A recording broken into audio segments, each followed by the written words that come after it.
एक ऐसी कौम थी जिन्हें राकिम कहा जाता था। हजरत नूह अलैहिस्सलाम के बाद की नस्लों में ये लोग दुनिया में आए, इतने लंबे चौड़े कि उनकी ऊंचाई पहाड़ों को चुनौती देती थी। उनकी ताकत बेमिसाल थी। एक झटके में नदियों का रुख मोड़ देते, विशाल पत्थरों को उठाकर खेल की तरह फेंकते और जंगलों के मोटे मोटे दरख्तों को जड़ से उखाड़कर भाले बना लेते। उनकी आवाजें दूर तक गूंजती, जैसे समंदर की लहरें टकराती हों, और उनके कदमों से जमीन में दरारें पड़ जाती। ये लोग ऊंचे ऊंचे पहाड़ों की घाटियों में बसते थे, जहां उन्होंने चट्टानों को तराशकर ऐसे महल बनाए जो आसमां को छूते थे। उनके शहर लाल और नीले पत्थरों से बने थे। दरवाजे विशाल हाथियों के दांतों से जड़े, छतें सोने चांदी की पत्तियों से मढ़ी हुई। रात होते ही पूरा शहर मोतियों और लालटेनों की रोशनी से चांद तारों सा चमक उठता।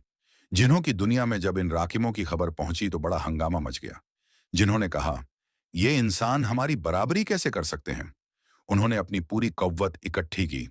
हवा में तैरने वाले, जमीन के नीचे से निकलने वाले, आग के गोले और काले धुएं के बादल बनाने वाले। एक अंधेरी रात को उन्होंने हमला बोल दिया। आसमां से आग बरसाई, जमीन पर भयानक भूकंप लाए और जंगलों में ऐसी आंधियां चलाईं कि पेड़ उड़ने लगे। 9 रातें और 9 दिन तक भयंकर जंग होती रही। राखिमों ने अपने विशाल हथियारों से जिन्हों की फौजों को कुचल दिया। जिन्हों के सरदार जख्मी होकर भागे, उनकी सेनाएं बिखर गईं। आखिरकार जिन्होंने हार कबूल की और छिप छिप कर रहने लगे, राकिमों का नाम सुनकर कांपने लगे। राकिम घमंड में आ गए। वे आपस में कहते, न आग हमें जला सकती है, न हवा हमें उड़ा सकती है, न जमीन हमें निगल सकती है। हम तो सबसे ऊपर हैं। लेकिन अल्लाह की कौदरत का क्या कहना। एक दिन अचानक आसमां काला पड़ गया। बिजलियां चीखती हुई उनके महलों पर गिरीं, जमीन फट पड़ी और उन विशाल कद के लोगों को अपने अंदर खींच लिया।